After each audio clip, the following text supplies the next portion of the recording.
You would think that somebody who is a new dad to two twin girls working a full-time job would have absolutely no chance of becoming a trader, right? Wrong. In this video, I'm talking to my client, Daniel, who was exactly that. And in just 3 months, he became a 50K funded trader after learning my mechanical rules. So give this one a watch and I'll see you in the next one. Thanks for jumping on with us. George has filled me in with all of the details. Obviously just achieved a nice 50K funded account. So as you know, we'd like to get people on, talk about their story, understand a little bit about sort of what it's taken for you to go from sort of where you started with us to the position to be able to go and get funded and sort of get the results that you've been getting. So I guess first and foremost, if you could start us off with giving yourself a little introduction, and then firstly, how did you get started with trading? Yeah, I mean, I'm 30. I've just become a dad of two twin girls, um, in site management, so fairly busy lifestyle. And how I got into trading, a friend of mine introduced me to it, and it was on the Dow, and he was basically trading the exact same breakout system, and it got me hooked just initially from how simple it actually was. In terms of, I always thought it was really hard to understand and you had to be good at maths or academic or whatever, to try and get your head around it. And once he sort of told me about how it's not as hard as it looks, I was hooked. And I was like trying to, take trades and do this and do that. And then I realized actually this is, quite hard. Although on the outside, once you understand it, it looks easy. It's actually really not. So I thought, I started losing loads of trades. And I thought there's got to be a better way of doing this rather than trading this Dow. There's got to be more to like learning it. So I started doing what everyone does, like YouTube, learning stuff online, and had a good understanding of, the usual stuff, like, but no real structure, no real like risk management, no rules, no nothing, just bits and pieces. And still wasn't getting anywhere. And this was like November time. So last year, 2025, my brother introduced me to a friend who was a full-time day trader. And he had learned through yourselves at WeTrade, and basically that's how I got onto doing your course and signing up and going down that route. And what he kind of showed me initially was completely different to what I was doing. I thought, right, this looks interesting because it's not just a set strategy like this, you watch this breakout and then you go in or whatever. It's like there's rules to it, there's technical analysis, there's understanding the structure, there's everything involved. And that's what I was kind of looking for. So I bought the course, and then pretty much started trading better almost instantly. I actually went on paternity when I first bought the course. So I had 5 weeks off. And I basically, all I did was with my daughters and then learning the course. So I burned through the course pretty quick. So within about like 3 weeks, I'd pretty much nailed all the course, and I was starting to trade a demo account and, getting to that point where I was starting to understand it a lot better. And then I was having my mentoring with Sam, which is like invaluable. Like that is probably what's got me to where I am so quick, is having somebody tell me where I'm going wrong rather than just trying to learn it from mistakes and, in time. Like it just supersedes everything, like just fast tracks you to knowing where you're going wrong, what to do, this, that, and the other. And also a big thing was learning what's a good setup against what's a bad setup. And I think that's what, that's what helped me out to get to where I am. Yeah. Yeah, no, for sure. Well, I mean, you've done this in obviously a really short period of time. I think it was around December time you joined, right? Yeah, that's it. Yeah. Yeah, so it's only been a few months really of sort of working towards this. Obviously, you had um a bit of trading experience before, but I mean, kind of world's different, right? Yeah. Yeah. So coming into trading, obviously you mentioned sort of you're a new dad. Coming into trading, what was your goal? I mean, was your goal to sort of be able to do something so you can spend a bit more time at home? Are you sort of looking to transition the career a little bit? What was your sort of main goal when you came into this? Yeah. I mean, ultimately, it's just time. Um, the financial aspect, it's not really a driver for me. It's more the time aspect. Yeah, Um, and that's it. Yeah, just being able to spend time with them. Um, I have quite a demanding job, which takes up a lot of my time, like 12-hour days, Monday to Friday. So, you know, I think it shifts your perspective quite a lot.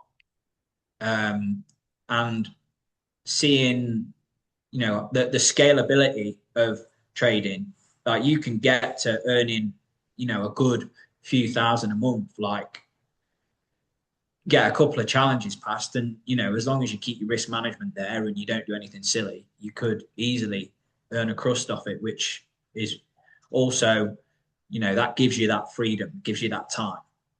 yeah, yeah. I mean, it So gives you that's it. options, right? Gives Yeah. you options.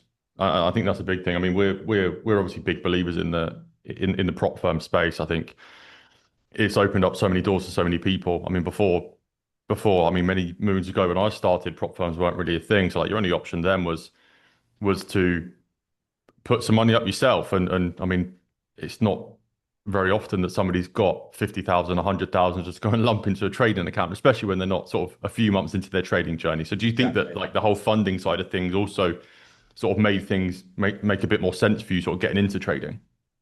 Yeah, definitely. Definitely. I mean, I do watch, some podcasts, listen to some podcasts, and watch some influencers in the space, and I just don't see the I just don't see the point really in risking your own capital when you can trade, with somebody else's money per se. Obviously, it's like demo accounts and whatnot, but it's still the real thing, and I just for me, it kind of just made sense Yeah. in that, yeah, that's the way for me to go. And yeah, Yeah, no, for sure. For sure.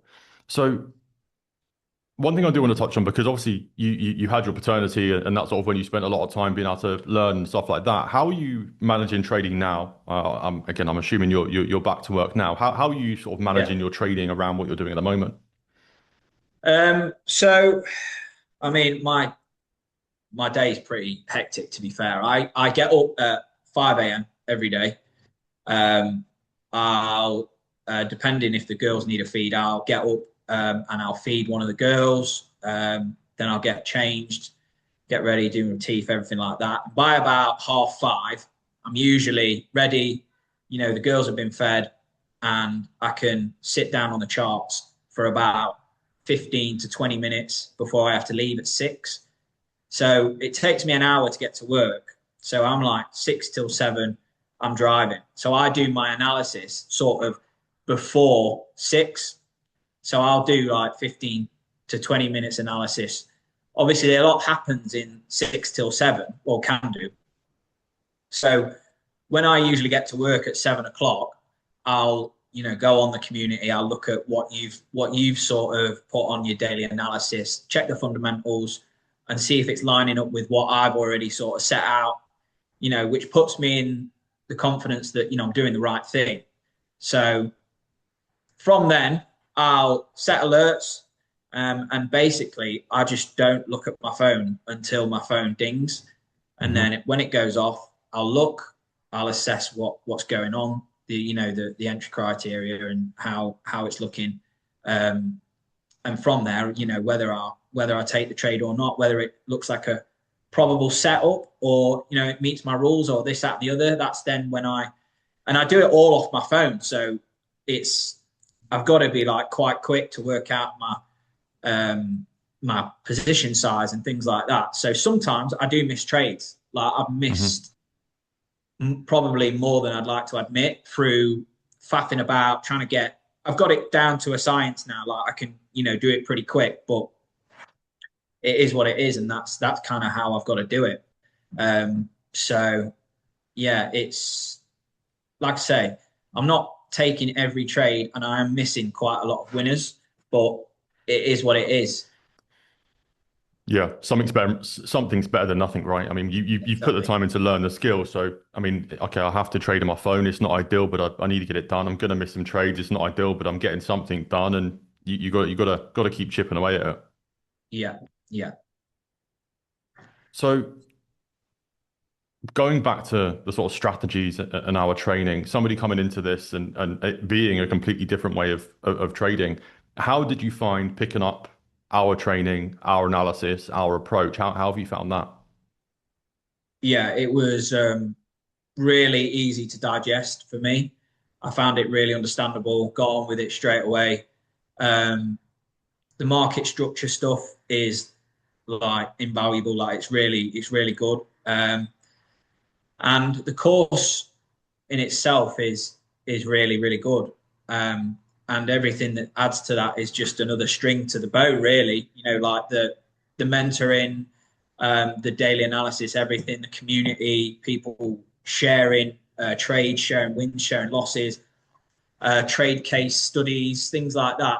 I think that is what, um, although the course is like really good on its own, that just really sort of allows you to get into where you want to be a lot quicker, really.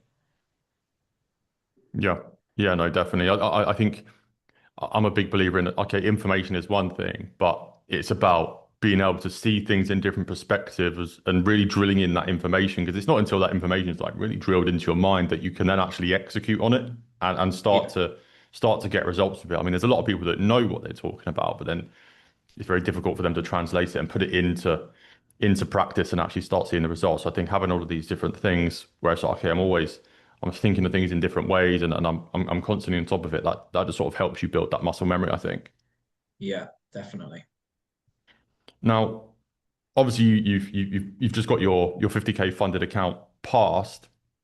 What were some of the things that you did on that challenge that sort of helped you pass it? Did you were you sort of really sort of dialed in and consistent with your journaling, completing weekly trade assessments? What sort of things did you implement to make sure that you could get that account passed?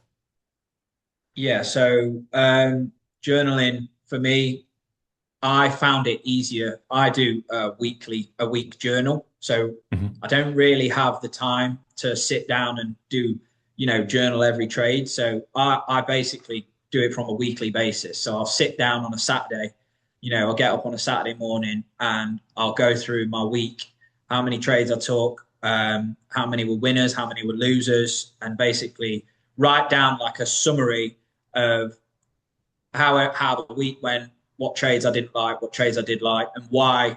Did I overtrade? Did I? Was I faffing about too much? Do I need to be stricter in these areas? So for me, weekly journaling was better just because of the time scale. I could, compress that into a Saturday morning where, I'm not at work. I can get that time in. Um, and helping getting through the challenge. I think like a defining thing for me was um, not trying to take those big trades to get past.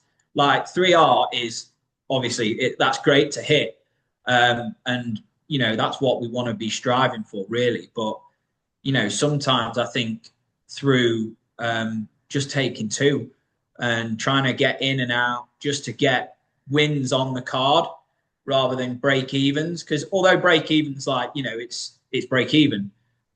At the end of the day, I was trying to pass a challenge, so I'm trying to get points on the board.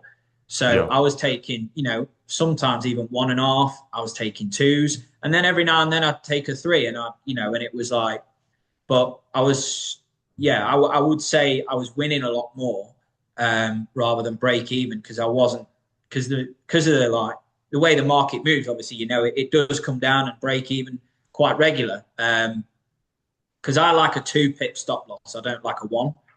Hmm. Just because I like to give it room to breathe because I can't look at my phone all the time. So I'll put a trade on, always a 2 pip, and then I'll set, break even, and then I'll set um, my stop loss. And then as soon as one of those goes, I'll get my phone back out. I'll change my position. You know what I mean? I'll move to my entry point, and then I'll let the trade ride to like two, or depending on how how the market looks as well. So it's yeah, I would say what got me through the challenges quicker was not trying to take 3R all the time, but take two, Yeah. and occasionally take a three. Yeah. No, for sure. I mean, I think that's a great approach. I mean, we're so often trying to be perfect in our trading, right? And we want to make sure, okay, if this trade goes to 3R, 4R, I want to make sure I take that. But then, okay, that trade might end up reversing and going to break even. But if you're just sort of staying stagnant, keeping yourself at break even on the challenge, it can be quite disheartening. And you're always just you always want to be at the most optimal trade. But sometimes, like you say, it's worth just let me just get myself a bit of breathing room here so I can think straight. I'm not stressing, and then you can start to find your feet a little bit, and it's not such a weight on your shoulders trying to get that account passed. Yeah, yeah. Awesome. So obviously you've done really well. I mean, joining in December, getting yourself 50K funded by March is obviously great results, and there's obviously a lot that people can pick up from that journey that can also help them. And one thing I always like to ask at the end of every interview that we do is what would be your top 3 tips to somebody that was, I guess, in your position when you started, that wants to get themselves into a position where they can get funding, they can start to see consistency. So, I mean, what would the top 3 tips that you would give those people? Um, I'd say number one, if you haven't already, um, enroll in the mentorship and get those calls and those um, yeah, get the because that's realistically the most valuable thing I think for me, is having that person who is successful, profitable, full-time day trader, able to tell you and show you where you're going wrong. I'd put that at probably number one, Hmm. having that mentorship. Um, Tip number two, don't overtrade. For me, I can't look at my phone. I can't look at the charts all the time. And I find when I do, say if I've got a day off and I'm sat on the computer, I actually find myself taking more trades. Um, so it's sometimes if that's an issue, try not to be on the charts as much. Set your alerts where you want to trade from or where your key areas are. You think that there might something might happen, and yeah, just don't look at it. Um, because like more time away from the charts is better, right? And if we can get wins and not be spending loads of time staring at charts. And then tip number three, I would probably say um, put the work in. Hmm. You're not gonna. It's one of those things where if you half-arse it, yeah, I don't think you're gonna succeed because you can you can't do this and sort of get lucky. Oh, you might get lucky, but you can't understand it and be like some people are born really talented at everything and they might be, naturally gifted at sports or something like that. Whereas with this, nobody's like naturally gifted at trading because it's like statistic based. So you've got to Hmm. understand it, you've got to learn it, you've got to put the work in to then understand and feel confident in what you're doing because confidence is key. And when you are confident, you don't pull yourself out of trades. You don't hesitate. When you learn the actual strategy and what you guys teach, instills confidence, and that's, you know, that's key really to winning. Yeah, winning trades. Yeah, yeah, no, for sure. I completely agree. I completely agree. But yeah, thanks for jumping on with us. Some really, really good key bits of information there that I'm sure a lot of people are going to pick up on. And congratulations on becoming a dad. And I wish you all the best with that account. Let's get some more Yeah, funding on the board, and then yeah, we'll see where things go. yeah, brilliant. Thank you, George. Appreciate that. Awesome, nice one. All the best, mate. Yeah, nice one, mate. See you in a bit. Nice one. Take care. Bye bye. Bye.